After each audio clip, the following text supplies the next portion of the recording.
In light of our finding that the nominal defendant corporation benefited from plaintiff's litigation, the court properly declined to make no award or only a nominal award of attorney's fees to plaintiff's counsel.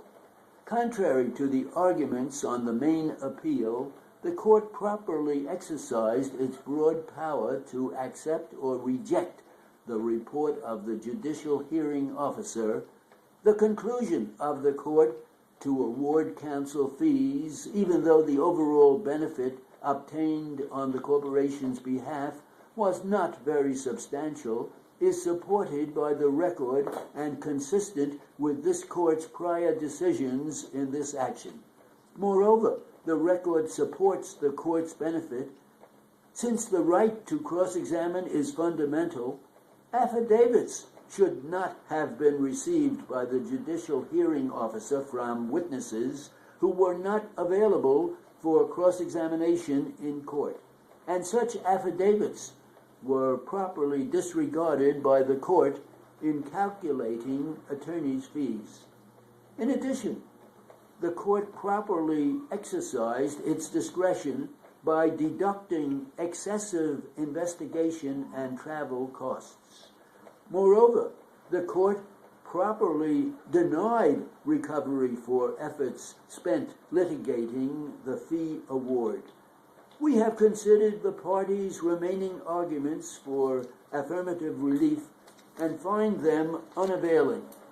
This appeal arose as a result of an injury suffered October 26, 1998 on a construction project by an employee of Torino Industrial Incorporated, a subcontractor of Plaintiff General Contractor.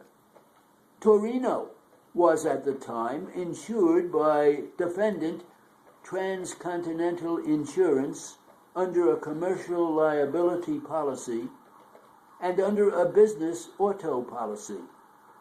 The employee was injured when a piece of equipment fell on him as he and other employees of Torino were using a hoist to load it onto a truck.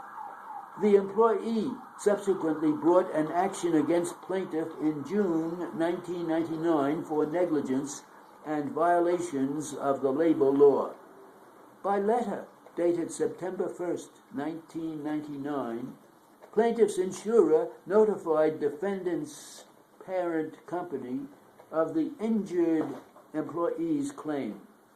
By letter dated January 24th, 2000, counsel for plaintiff advised the parent company that plaintiff wasn't insured under the subcontractor's policy and demanded that plaintiff be defended and indemnified in the personal injury action. The instant action seeking a declaratory judgment to that effect was commenced in April 2000. Defendant first disclaimed coverage in its answer, served on July 17, 2000. The motion court erred in finding that plaintiff is not an insured and that the loading of the truck at issue does not constitute the ownership, maintenance, or use of the vehicle and is not within the scope of the policy's coverage. The business auto coverage policy at issue here provides in relevant part as follows. The following are insureds. B, anyone else while using, with your permission, a covered auto you own, hire, or borrow, except for anyone other than your employees, partners, a lessee, or borrower, or any other employees while moving property to and from a covered auto. C, anyone else who is not otherwise excluded under paragraph B above and is liable for the conduct of an insured, but only to the extent of that liability. We, the carrier, will pay all sums an insured legally must pay as damages because of bodily injury to which this insurance applies, because it is caused by an accident.